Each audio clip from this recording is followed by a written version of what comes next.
Paz do Senhor, meus irmãos. Graças a Deus nós estamos aqui retornando ao canal do YouTube do pastor Edivaldo Bueno, e desta feita para nós darmos início a uma sequência de 13 lições. Nós vamos estar abordando a primeira lição do segundo trimestre deste ano de 2020 da Escola Bíblica Dominical. Então, as lições bíblicas, essas 13 lições, elas estarão abordando ou fazendo uma análise da carta de Paulo aos Efésios.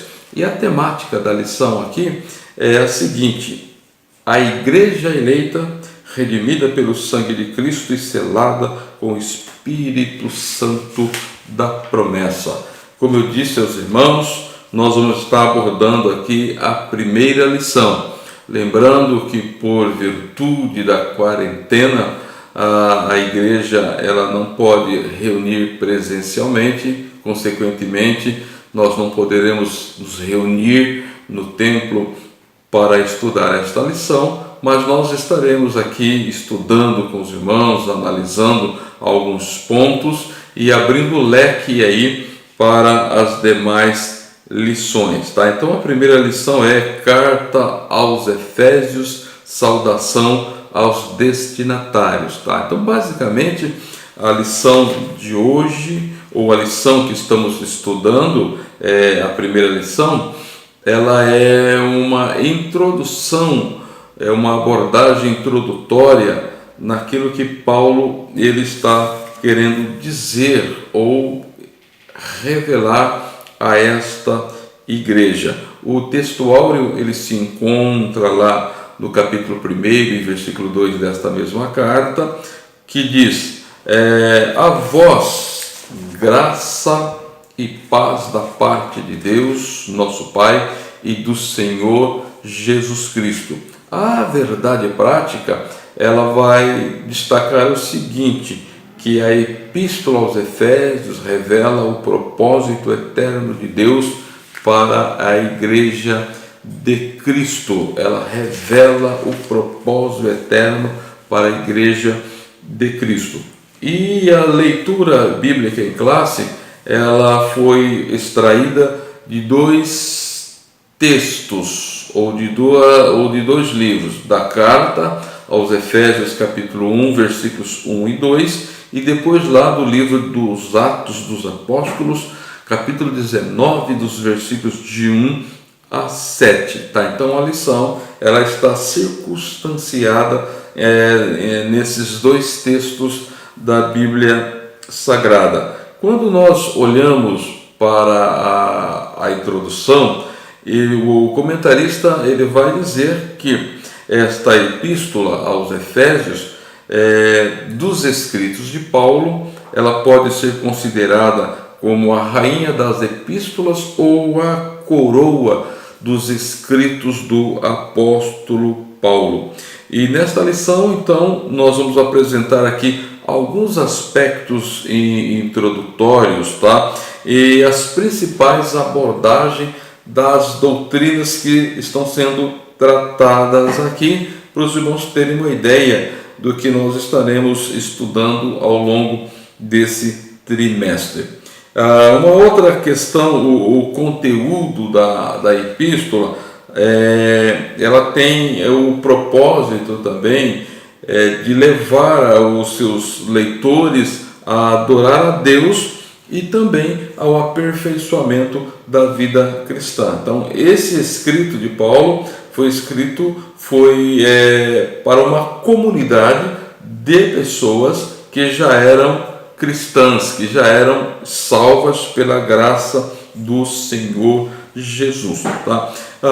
Então, como se trata de uma carta, então nós temos que analisar alguns aspectos para que nós possamos entender o objetivo geral de tudo isso. Tá? Então, basicamente é o que? A autoria e a data em que esta carta ela foi escrita. Nós precisamos ter isto em mente, nós precisamos ter isto para que nós possamos discorrer nos assuntos em que o seu autor ele vai estar tratando, tá? Então, o primeiro tópico da lição, ele vai trabalhar o seguinte: autoria e data, tá?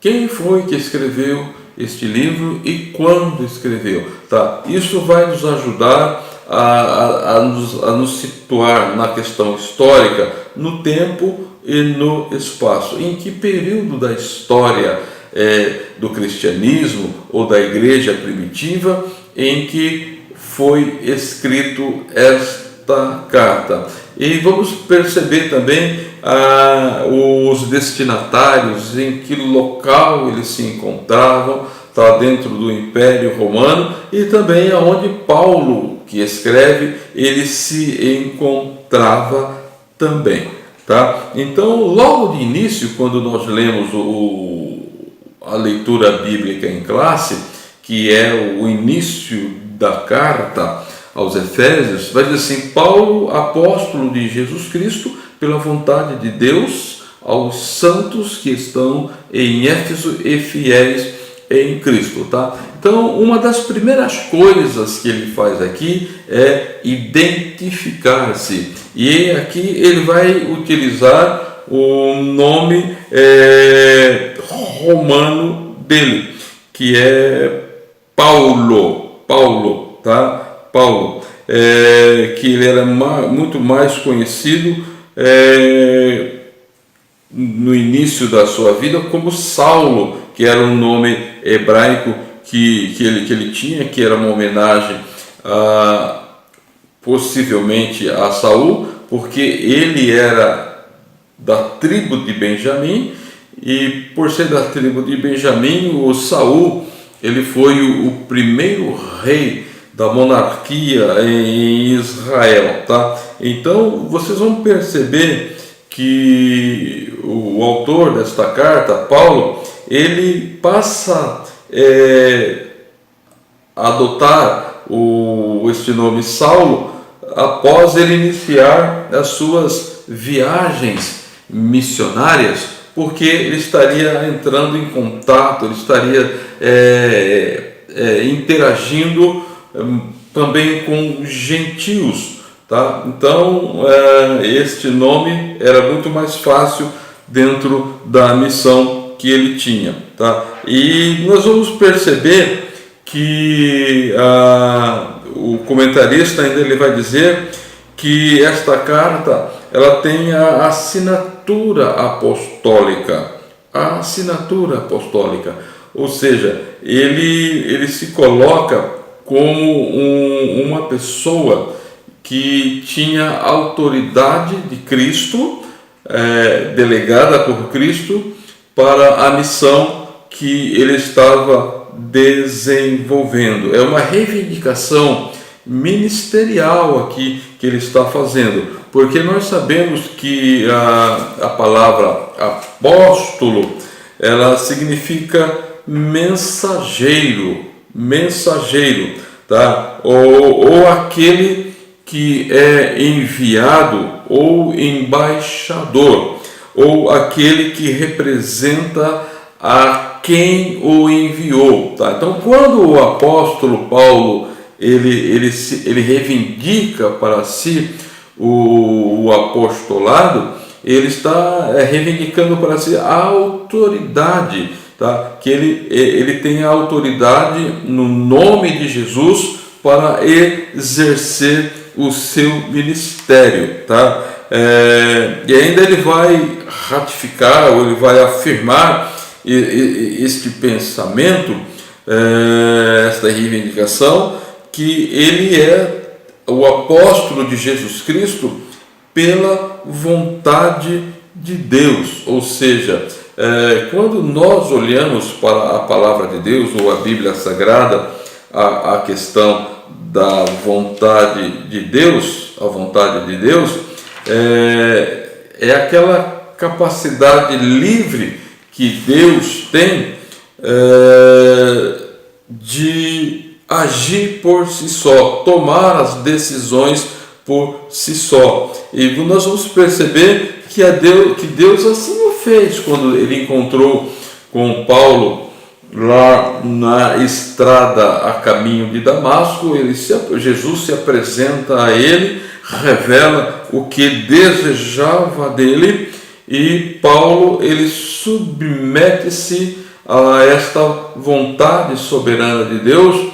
Quando nós vamos perceber essa submissão, quando ele escreve aos Romanos, o capítulo 1, ele vai se colocar exatamente assim: Paulo, servo de Jesus Cristo. E o termo para servo ali é doulos, ou significa escravo de Jesus Cristo, ou seja, ele está inteiramente submisso à vontade de Jesus, e é o próprio Senhor Jesus que o envia por obra do Espírito Santo. É algo muito interessante, irmãos, dentro do contexto da Bíblia Sagrada, quando nós estamos estudando a teologia bíblica, e que nós vamos estudar um pouco dentro desta carta de Paulo aos Efésios, destacar a Trindade, o trabalho da Trindade, que nós vamos ter de forma bem implícita e explícita nesta carta, a vontade soberana, o beneplácito de Deus. Vamos ter aqui a autoridade de Cristo através da obra redentora que ele realizou na cruz do Calvário, e também a ação poderosa do Espírito Santo no contexto da Igreja de Cristo. Isto é maravilhoso. Então, quando Paulo ele diz aqui que ele é apóstolo de Jesus Cristo pela vontade de Deus, ele tem exatamente este entendimento da ação, do propósito de Deus na história da igreja, na qual ele estava fazendo parte. Então é por isso que tem aí a assinatura apostólica. Paulo ele se coloca como um apóstolo, ele reivindica para si este ministério como um embaixador de Cristo, um embaixador do Evangelho. Muitas vezes ele coloca. Depois ele vai dizer também que ele é uma epístola da prisão, porque esta é uma das epístolas que Paulo escreve na prisão, conforme descreve aqui, a história também o diz, tá? E aí depois a data em que ele escreve esta epístola, ela está entre os anos 60 a 62, que é o período em que ele esteve em Roma, tá? Então nós temos esta introdução, tá? Depois nós vamos ver a questão dos destinatários, a quem Paulo ele escreve. Então, quando eu disse aos irmãos que nós precisamos entender o tempo e o espaço em que esses irmãos estavam vivendo, a igreja que estava em Éfeso, os fiéis em Cristo Jesus, tá? Para que nós venhamos a entender os objetivos ou a maneira em que Paulo ele escreve, ele aborda alguns assuntos, tá? E para nós entendermos isto, nós precisamos recorrer ao livro histórico do Novo Testamento, que é o livro dos Atos dos Apóstolos, desculpa meus irmãos, dos Atos dos Apóstolos, e que naquela parte aonde está relacionado com o trabalho missionário do apóstolo Paulo, que é basicamente a terceira viagem missionária do apóstolo Paulo, quando ele fica ali em Éfeso por aproximadamente 3 anos, né? Ele fala aqui de um termo absoluto, pode ter sido um pouco mais, um pouco menos, mas nós vamos perceber que ele fundou esta igreja e trabalhou, o seu labor foi muito grande, que o crescimento da igreja, a pregação do evangelho, a querigma, né, que a proclamação do Evangelho das Boas Novas, ela não se resumiu só na cidade de Éfeso, mas ela se estendeu por toda a região. É claro que o apóstolo Paulo, ele lançou mão dos seus colaboradores, dos seus cooperadores que estavam com ele, aqueles que o acompanhavam e aqueles que ele forjou também ali em Éfeso. Então, quando nós lemos o capítulo 19, seria bom os irmãos lerem todo o capítulo 19 e o capítulo 20 a partir do versículo 17, então os irmãos vão entender um pouco o contexto histórico, como esta igreja ela foi formada, como esta igreja ela foi forjada. E ele vai destacar aqui algumas questões desta cidade, deste local onde viviam esses irmãos e aonde eles se converteram para o Evangelho. Então tinha ali pessoas que eram judeus e haviam também gentios. E a maior parte da ideia que era ali de gentios que tinham costumes muito adversos aos do judaísmo e consequentemente da igreja que estava surgindo, tá? Então ele vai mostrar aqui algumas particularidades de Éfeso, que ela foi fundada por volta de 1050 a.C. e ela se tornou um centro muito importante político, comercial, religioso na Ásia Menor, e era uma cidade litorânea. E ele vai mostrar também aqui que essa cidade tinha por volta de 500 mil habitantes, que era para a época era uma grande cidade, uma cidade de vulto, de um porte, podemos dizer, de uma metrópole. E também dizia que lá tinha um anfiteatro que ele comportava 25 mil espectadores. Além de que, dentro de toda essa importância política que ela tinha e essa importância cultural também que ela tinha, comercial, ela tinha também uma importância religiosa muito grande, porque também tinha um grande templo ali que abrigava ali a estátua de Artemis ou Diana. Artemis era o nome que se dava os romanos e Diana os gregos, que era a deusa da fertilidade. E quando se fala em fertilidade, está ligado em frutificação, em prosperidade e assim por diante, tá? E em torno desta questão religiosa, a cidade se movimentava também. Era um centro de romaria, de peregrinação,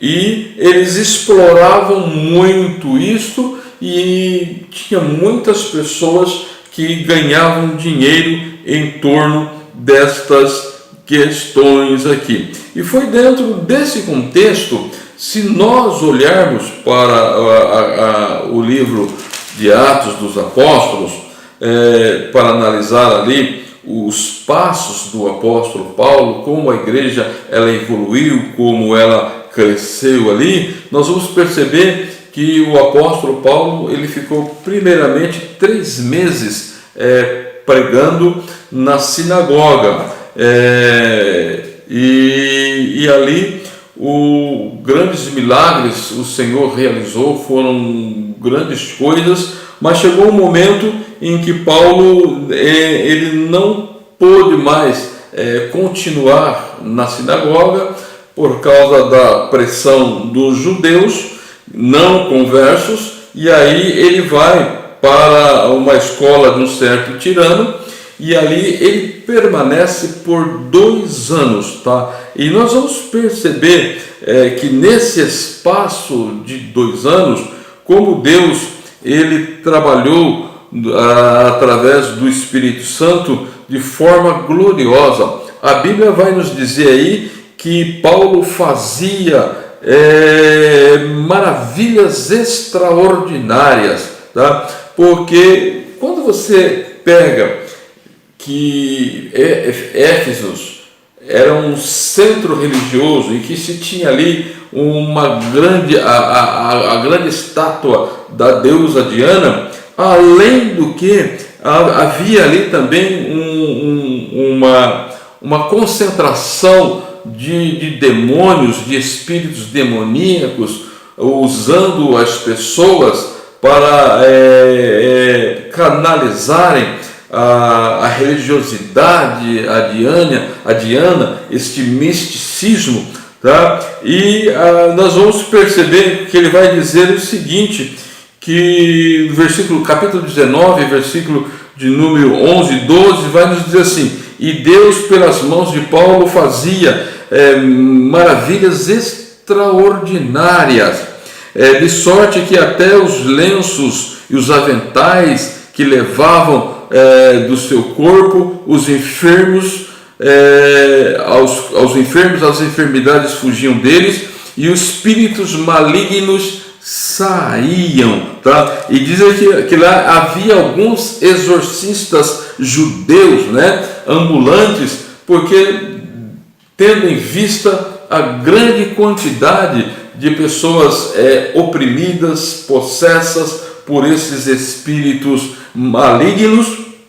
E quando Paulo ele chega, ele muda um pouco esta questão e muitas pessoas começam a se converter. É interessante que dentro desse contexto, algumas pessoas, os judeus que eram exorcistas, eles tentaram exorcizar ou expulsar os demônios usando a fórmula que, em tese, que o apóstolo Paulo ele utilizava. Então eles foram lá dizendo em nome de Jesus que Paulo pregava, ele expulsou os demônios, tá? Mas os demônios zombaram deles, partiram para cima deles. Então a diferença que se tem aqui é que Paulo ele estava ali debaixo da autoridade do nome de Jesus. É por isso que ele destaca nesta carta dizendo: Paulo,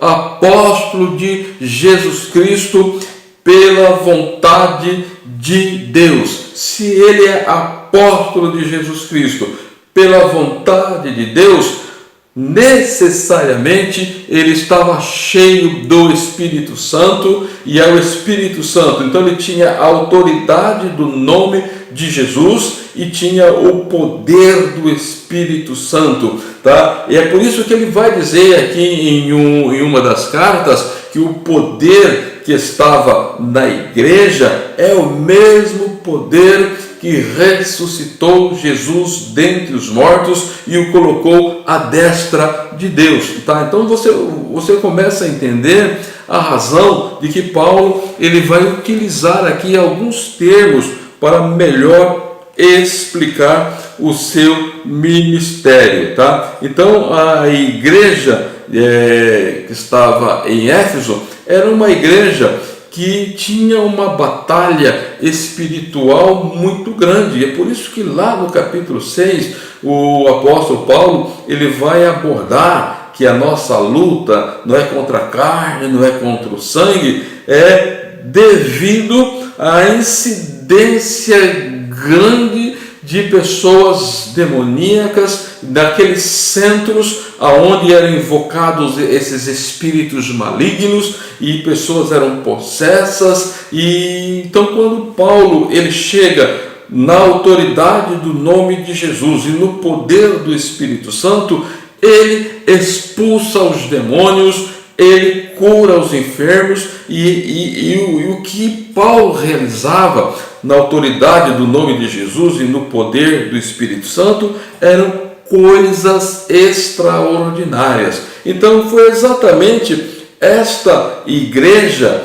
que Paulo ele fundou, que ele trabalhou, que ele elaborou e deixou ali quando ele vai para Roma. É esta igreja que Paulo deixou, é para esta igreja que o apóstolo Paulo ele está escrevendo, tá? Então os irmãos devem analisar bem aí o capítulo 19 da carta do livro de Atos dos Apóstolos, também o capítulo 20, para que os irmãos possam entender bem o contexto histórico, se puder pesquisar um pouco sobre a cidade naquela época, sobre o templo de Diana, como funcionava a religião naquela época, os irmãos vão entender muitas abordagens da qual o apóstolo Paulo ele está fazendo aqui nesta carta. E lá no tópico 3, então, depois ele vai estar mostrando qual é o propósito e mensagem, qual é o propósito desta carta. Então ele vai trazer aqui uma ênfase que sinaliza a solução para certas questões que esta igreja estava enfrentando dentro de um mundo helênico, tá? E ele vai mostrar também que a fé ela não coaduna com as práticas da religião de mistério e de magia, como funcionavam lá no templo de Diana e nos seus arredores. Então ele procura mostrar algo aqui muito interessante, porque se essas pessoas achavam que tudo girava, os mistérios, as magias aí girava em torno de Diana, ele vai demonstrar aqui a excelência de Cristo, tá? Que ele assentou e tem debaixo dos seus pés, que é a igreja é o seu corpo, tá? Todas as coisas estão sujeitas ou submissas a Cristo, tá? Então ele mostra que a igreja não devia se intimidar, deveria caminhar, deveria avançar, porque ela estava ligada a Cristo, tá? E ele vai mostrar também que a igreja ela deve adotar um estilo de vida em Cristo, tá? E por último ele vai destacar aqui a unidade e a paz que a igreja ela precisava viver. Esses são os propósitos. E a mensagem, então, ela vai estar abordando, conforme a lição coloca aqui, pelo menos 5 pontos importantes que ele vai mostrar aqui na questão doutrinária. Ele vai mostrar aqui a consumação do plano eterno de Deus na pessoa de Cristo, tá? Principalmente no início aí do capítulo 1. Depois a atuação do Espírito Santo como penhor da experiência da salvação. É muito importante entender essa questão do penhor do Espírito Santo. Ele vai estar no início apresentando alguns termos que são de grandes debates hoje, que é a eleição e a predestinação. Depois ele vai falar sobre a redenção, a reconciliação dos povos por intermédio da cruz, a revelação do mistério da vontade por obra do Espírito Santo, e depois qual é o estilo de vida que a igreja ela deve ter. E é interessante, meus amados irmãos, que dentro desta carta, o apóstolo Paulo, o estudante, ao longo da carta, vai perceber algumas palavras de significância, que elas são repetidas por algumas vezes e que o estudante ele deve se ater nela para extrair um melhor aprendizado. Tá? Você vai ter a palavra graça, ela vai aparecer pelo menos 12 vezes nesta carta, tá? E sempre relacionado aqui com o dom de Deus, segundo o seu beneplácito, segundo a sua vontade livre, ele se manifesta. Nós vamos encontrar também a palavra espírito, com letra minúscula, espiritual, por 18 vezes, que vai estar definindo então aqui a esfera da verdade em que estamos tratando, tá? Nós estamos em Cristo, tá?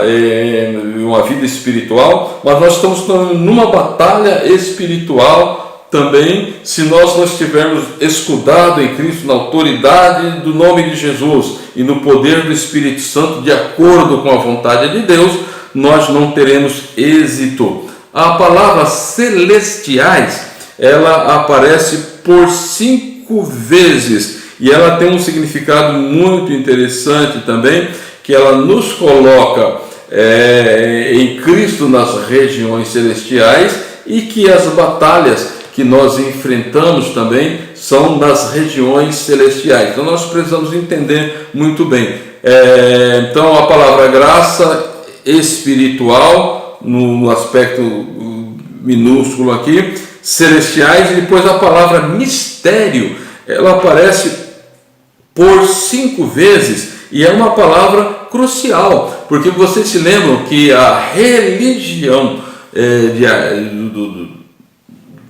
relacionada a Artemis e a Diana, ela estava muito ligada a mistérios, a misticismo, né? Tá? Então essa palavra mistério, quando ela aparece aqui no contexto aqui do apóstolo Paulo, ele não está se referindo às coisas misteriosas, a um tanto secreto, escondido, tá mostrando aqui aquilo que estava no secreto de Deus, e ele revela os mistérios revelados através desta carta. Paulo traz algumas revelações.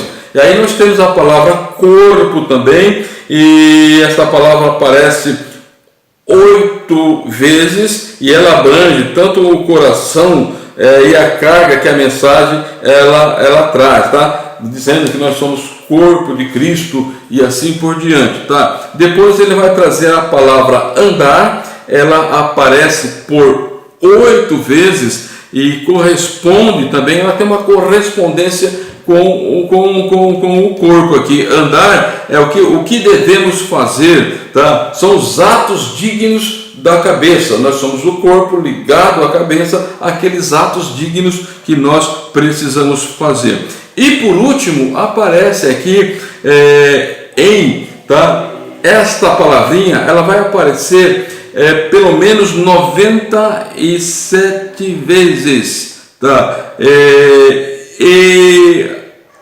E a maior parte dessas palavras, ela aparece aqui no livro da carta aos Efésios, tá? E ela vai demonstrar aqui que a nossa vida está em Cristo, e é em Cristo que nós precisamos viver. Então, quando você pegar essa expressão, né, é por isso que você vai pegar, quando nós lemos aqui o primeiro versículo aqui, o versículo 1 e 2, ele vai dizer o seguinte: Paulo, apóstolo de Jesus Cristo, pela vontade de Deus, aos santos que estão em Éfeso, fiéis em Cristo. Então você vai perceber que os crentes em Éfeso, eles estavam geograficamente no espaço ali em um lugar, tá? Mas eles estavam no aspecto espiritual, considerando o corpo de Cristo, o corpo místico de Cristo,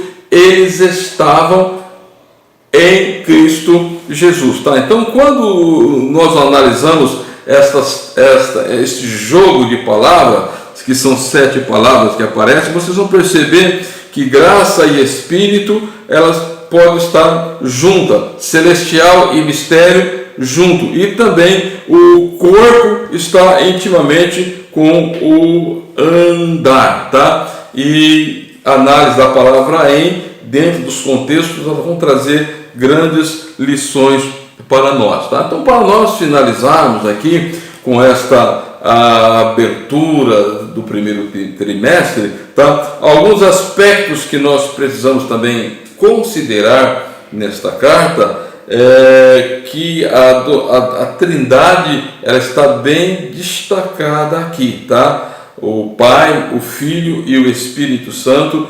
Nós vamos perceber também que esta carta, ela trabalha com 3 dimensões do tempo, né? O passado, o presente e o futuro. Ela traz uma revelação lá em Cristo das coisas que estão no passado, trabalha no presente e faz uma projeção para o futuro. E também ela vai estar trabalhando aqui com 3 classes de pessoas, né, de homens, de pessoas que são a pessoa natural, o carnal e também o espiritual. Quando nós nos debruçarmos nestas 12 lições que teremos aqui pela frente, os irmãos vão perceber isto, tendo em mente o cuidado necessário para a análise de termos que são controversos muito hoje dentro da teologia contemporânea, né? Mas nós precisamos ter o cuidado para entender o propósito de Deus, tá? O que é que a Bíblia está dizendo, e assumirmos isto para as nossas vidas e termos a conduta de verdadeiros cristãos, vivendo neste mundo, mas estando em Cristo Jesus nas regiões celestiais. Que Deus em Cristo nos ajude, que Deus em Cristo nos abençoe, em nome de Jesus. Amém.